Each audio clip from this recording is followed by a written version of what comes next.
Hey, what's up, guys? This is Benny Ricciardi with rotocurve.com, and I'm here with our DraftKings NBA targets for Monday, February 29th. We have a 7-game slate, I think, on tap today. A couple high-scoring games, couple games that are in danger of being blowouts, 3 or 4 good games that I think a lot of the exposure are going to come from.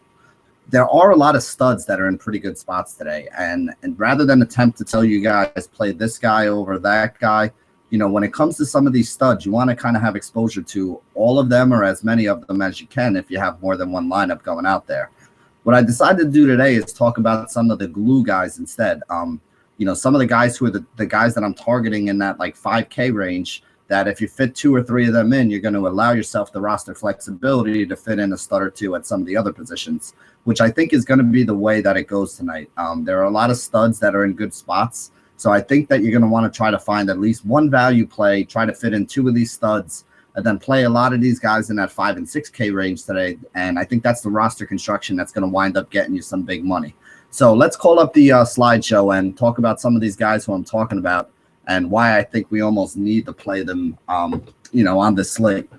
The first guy we're going to talk about is Will Barton at 5,600. The next guy is going to be Jeff Green at 5,100, and the third guy is going to be Darren Collison at 5,400. Then after that, you're going to have your choice of studs, which we'll get into in a minute. So the first guy up, Will Barton at 5,600. It's a 208 total and a -2 spread for his Denver team against Memphis. They're actually +2. Memphis is -2. They're favored in this game. Memphis is not as solid defensively right now because, remember, Marc Gasol is out for most of the rest of the season, and they have Tony Allen banged up. He did go get an MRI yesterday. They said the MRI came back negative, but we don't know when he's going to be back in the lineup or even how many minutes he's going to be playing once he is back there. Now, the reason why I love Will Barton is Danilo Gallinari is hurt. He's out until sometime in the middle of March, and Barton saw 40 minutes last game when Gallo went down. Now, if you remember earlier in the year, Barton was awesome when Gallo was out. Before Gallo came back from his injury, he missed some time earlier in the year. You know, Barton was putting up huge fantasy numbers, 35 to 45 fantasy points a game, 50-point upside. You know, just absolutely looked like a fantasy stud at that point. Now, the price that he's at today is only $5,600, which is over $1,000 cheaper than he was earlier in the year when he was putting up those huge numbers in the exact same spot that he was in here. Now, I know it is a little bit of a tougher defensive matchup against Memphis, but like I said, they haven't been that great without, you know, Tony Allen and Gasol. They've been playing a lot of games where the other team scores 100. And without Gallinari, Barton basically becomes like the de facto #1 scoring option on that team. So I'm expecting him to put up at least 35 fantasy points here, which would be 6 to 7x value for you. And again, he does have the upside, and we have seen him go and put up numbers in the 40s and even up into almost the 50s. So I do think there's a lot of upside with using Will Barton here, and he's a guy that I think should be 100% owned in your cash games and should have a high ownership even in GPPs. The next guy I want to talk about is somebody who I think is flying a little more under the radar, and that's Jeff Green. His Clippers team is a big favorite against the Nets today in the game with a pretty good total, and he's settled into a nice role now. We all knew that the Clippers needed help on the wing and that when they went and got him, they were getting him because they were going to actually use him. And it seems that right now they're actually using him for, you know, a pretty good role. He's got about 30 minutes per game in his last couple. He's gone 6x value in 2 of the last 3 games since the trade. And the Nets are running out guys on the other side to try to guard him, like Bojan Bogdanovic and Markel Brown, since they just got rid of Joe Johnson. So I think that this is a great setup for Jeff Green here. The thing that I love about him, too, is like he's just too cheap at 5,100. He scored over 30 fantasy points, like I said, in you know, 2 of the last 3 games. I think he's in a good spot to get 30-plus fantasy points here. At 5,100, there's a lot of upside with using him in the tournament, and I think there's a lot of safety with using him in the cash game. I don't think there's any way he doesn't get you to 25 today, and I think that he's almost a guarantee to get you closer to 30, maybe even 35, which would be 6 or 7 times value, again, for a guy that you can get at 5,100. You know, if you can plug these guys like Barton and Jeff Green in your roster and get 6 or 7 times value out of them, you know, you're going to have money to spend up at the other positions and go get some of the studs who can give you a, you know, 60, 70-point game overall if you choose which one.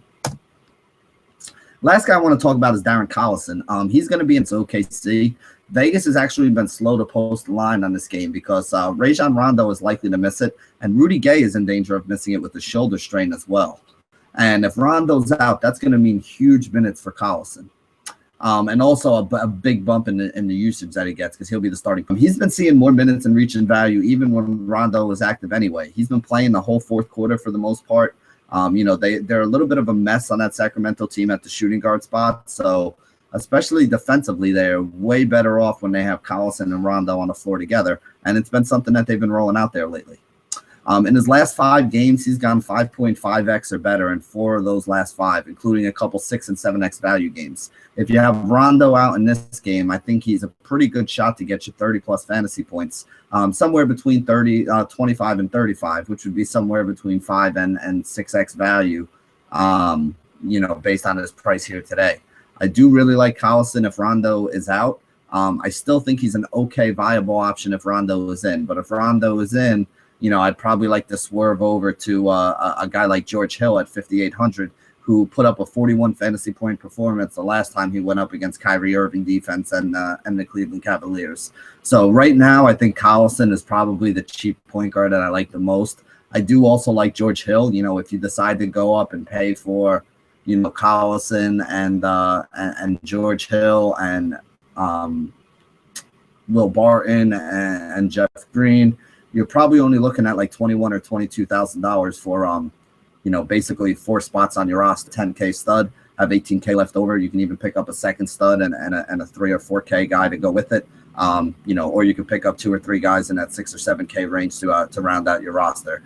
And I think that's going to be the roster construction that gets you a guaranteed cash in tournaments and gives you some upside. Because if you can get 30 points out of these guys in that 5K range that we really like, you're going to be able to get one stud that can score you 50 and, a couple other guys that can hopefully round it out for you in the solid 5, 6, 7K range. I think you can build a nice roster that can get you 280, 290. Definitely make sure that you cash in a lot of your cash games and also give you some upside in your GPPs. So that's the way that I'm looking at it. Now, with that being said, you heard me say studs a couple times today because I do think you're going to need to pay up for at least one of these studs today, because there are a couple of them in really good spots. You got Westbrook and Durant going up against the Sacramento Kings. We've seen how high usage guys do against the Kings. Everybody tends to hit their ceiling against them. Ceilings for guys like Westbrook and Durant could be 60, 70, 80 points. So, I think you're going to want some exposure to them along with these values. James Harden's in a game with a 213 total against the Milwaukee Bucks, and the spread is only 2, so it should be a game that stays close. Usually when Houston plays in close games, you get a lot of usage out of Harden. I also think Harden's going to be very low owned today because he's coming off a game against the San Antonio Spurs where he didn't put up huge numbers. But then again, nobody puts up huge numbers against the Spurs, and Harden never puts up huge numbers against the Spurs. So I think the fact that everybody else is going to be looking elsewhere makes him a pretty solid play today, especially because most people only play one shooting guard, and Will Barton is going to be a standout high-owned guy today. So I think we're going to see Harden fly a little bit more under the radar than you would normally see him. DeMarcus Cousins against OKC, maybe without Gay and Rondo as well. So, they're going to give him the ball and let him take a ton of shots. He's another guy that you can consider to pay up for as a stud. You got LeBron James going up against Indy.